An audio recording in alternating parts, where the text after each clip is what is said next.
afternoon, good evening, good night, whatever it is, wherever you're from. Just wanted to bring you this. I've had a couple videos up on it, and I had a request for it. So, this is the one and only, the Demon King himself, Dabura.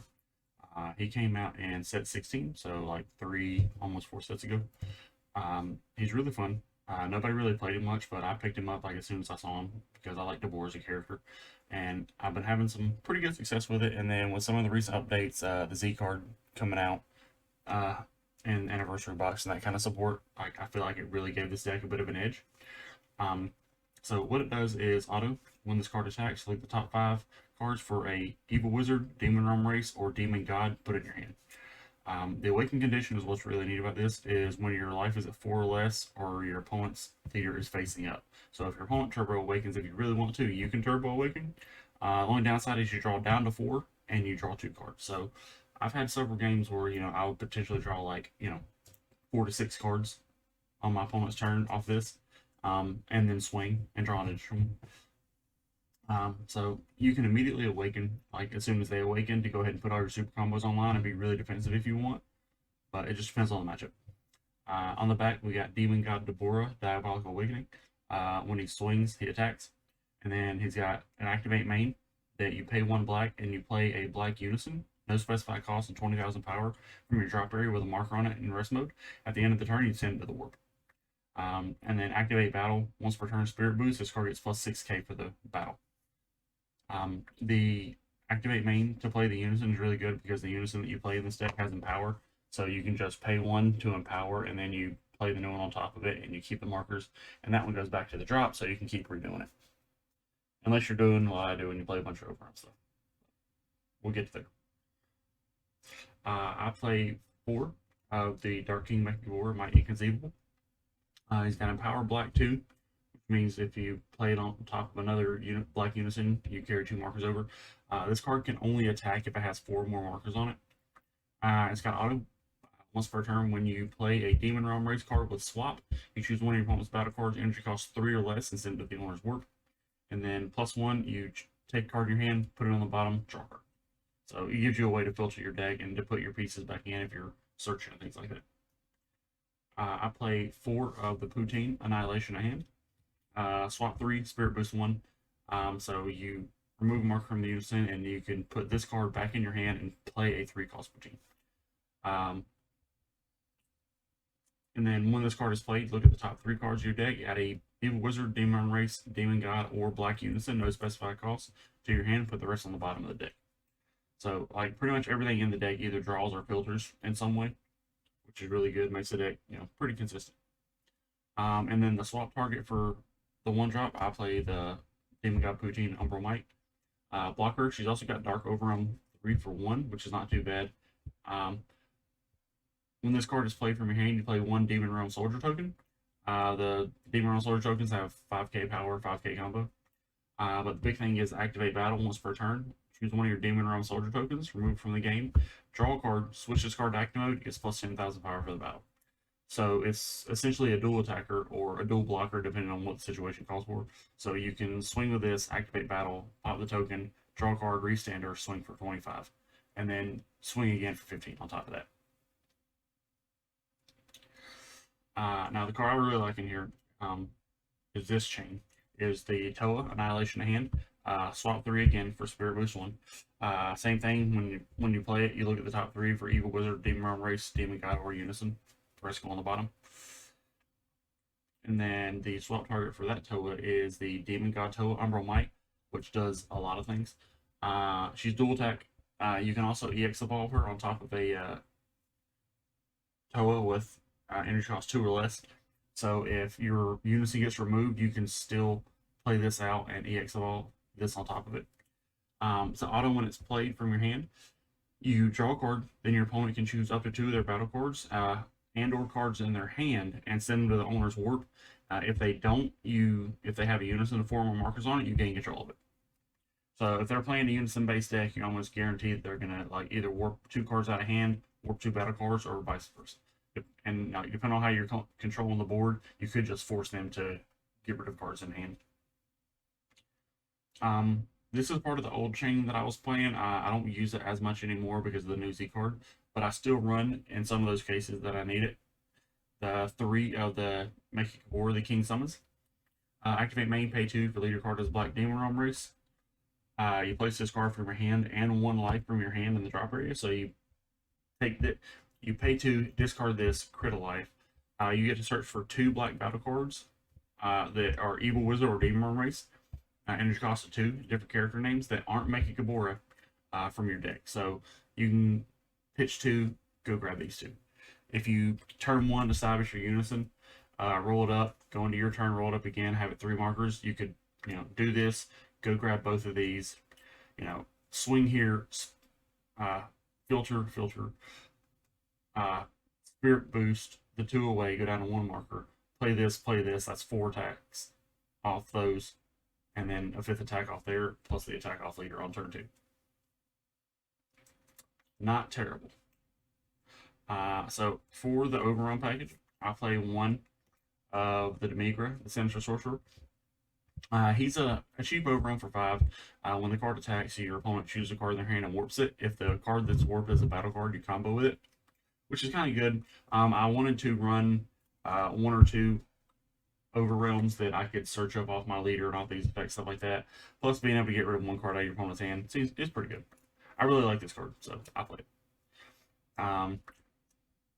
Play the Gogeta, Boarding Dragon Empire. Double strike. You can overwhelm 6 for 1. I don't play the fusion pieces in here because it's a demon realm race, demon god deck. But when it swings, you choose 1 of your opponent's battle cards and it's into the warp.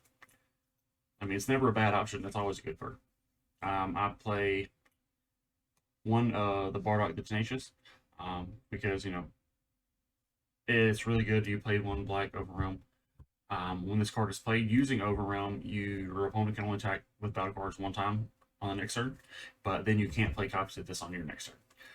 So, if your opponent's about to go in for a big turn, you can just pay 1 Overwhelm this, and they only get, typically about 3 attacks that turn, leader, unison, 1 battle card.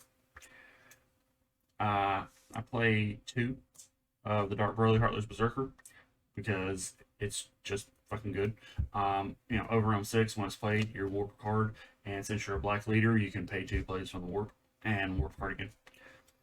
I play 1 of the Shroom and Salsa boss monster. It's Double Strike Servant. Once the card is placed in your drop or battle area from a combo area, or placed in your drop from the battle area or combo area, placed at the bottom of the deck instead. When it's played, your opponent chooses a card in hand and 1 of the battle cards, ignoring barriers, send into the warp. So it's little ways to control your opponent's board, stuff like that. And then if you have 3 more energy and 2 more black battle cards in a combo area, you can pay 2 and play this card from your warp. The deck doesn't really have like a big boss monster, so this is essentially my package to create boss monsters for the deck. And ways to help fuel that, I play 2 of the Super Saiyan God Trunks Power Awaken. Deflect dual attack, permanent if the card is removed from the battle area or removed from the game instead. When it attacks, you choose 3 battle cards from your warp and put them in the drop. And then if you have 8 or more cards in your warp, you can pay 2 to play this from the warp. And another way to fuel my drop, and also ways to get rid of any pesky cards that everybody likes to play out of the drop now. I have 2 of the Majin Buu's Extinction Attack, Human Extinction Attack. Activate battle. If your lead card is black, you choose 1 of your leader or battle cards, gets plus 15k. And then if all your energy is black, you choose 1 of your opponent's battle cards in their drop area, send to the warp, and then you mill 4. Play, 4 of the super combo, bottom 1, draw 2. 4 or less super combos, does what super combos do. I play 3 of the Supreme Kai Time Labyrinth Unleashed. Counterattack, negate the attack, play this card. If you or your opponent have 3 or more cards in the warp, reduce the cost of this card in your hand by 2. So this helps get this online as well. And then when you play it with the counterattack, you choose 1 of your opponent's battle cards, send it to the warp. At the end of turn, they get to replay it with skills negated. But being able to just pay 1 and stop 2 attacks is pretty good. Also for defense, I run 2 Power Burst. Counterattack, negate the attack, and then you can grab a 1 drop from the drop area or warp. It's only 1 drop that I play in the deck, so it becomes relevant. And sometimes you you might have just the same with energy open, and you can also do it for the sparking. So free negates are free negates. 2 with the support of the Dark Empire. Token negate. Again, it does what it does. Negate the attack, play a token. But then if you have Poutine out, you can also play the token, block with Poutine, pop the token, restand, draw a card on your opponent's turn. 2 petrification, because it's just the best black negate that there is. Negate the attack. You can choose to pitch a card. If you do, choose one of your opponent's battle cards, ignoring barrier. It can't attack, be placed in the combo area, or activate any skills. So if your opponent wants to slam out blockers, or against Trunks Cheetah, it shuts off Trunks from being able to activate its effect and make you play your first card rested. I play 2 Protector of the People. Because of the Floodgate, and I could play Oceanus, but the problem is like a lot of times this deck can be very, very energy hungry. So I don't always want my opponent's turn with a lot of energy open, so I want to be able to do multiple things. So I like to protect the people in there. Negate the attack. You can pitch a card. If you do, for the rest of the turn, every time a battle card attacks your leader, the leader gets plus 5k for the turn. 2 Super Kamehameha. It's just good counterplay. If your life's at 4 or less, and a battle card being played has an energy cost of 3 or less, it's sent to the warp instead of being played. I also play 2 Time Bullet as a counterplay. This one is if you have a unison in play, the battle card being played has an energy cost of 2 or less, it's sent to the warp instead. If you have a unison out, you can do this for free by pitching 2 cards.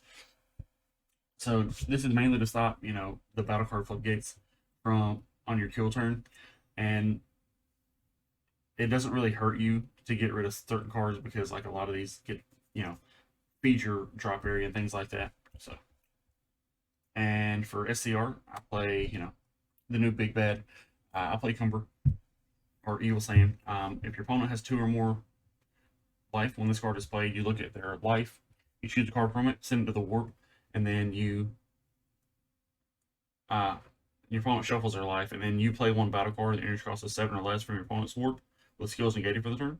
And then once per turn, when your opponent plays a battle card, energy cost 7 or less, you can send one of your battle cards to the warp and gain control of their battle card. And then what a lot of people overlook on this is the activate main.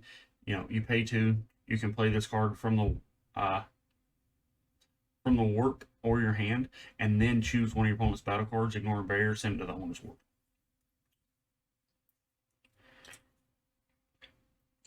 So as far as the Z deck goes, I play 4 of this new Toa, which is actually really, really set the deck off and give it a way to be really, really aggressive and draw a bunch of cards. So it's a 1 cost, 2 Z energy. Deflect, which is key. Auto once per turn. If your leader card is Dabura Xeno, when you activate a swap, draw a card. So even if the card doesn't resolve, your opponent counterplays it, does whatever, you still get the card draw off of it. So if you, let's say the Toa chain, which is the one that I like the most, you can play Toa, look at the top 3, get a card, play this Toa, draw a card on play, draw a card because you activated swap, trigger unison, a warp card. And then the biggest thing is in the turn 2, turn 3, turns like that, the activate main limit 1, you can, if your leader is Demon Run Race, you can choose a card in your hand, put it on the bottom of the deck, and then you can play 1 Evil Wizard or Demon Run Race with the swap mechanic, energy cost 2 or less from your hand. So once per turn, you bottom deck a card, you can free play one of these. So again, with the Toa, you bottom deck a card, so you go down 1 card to free play this, replace the card, and then Spirit Boost to go into this, draw card, draw card. So you still end up netting 2 cards on the whole deal, which I think is pretty good. And then 2 the Demon God Demigura, begrudging ally. 2 cost, 3 Z energy, unique.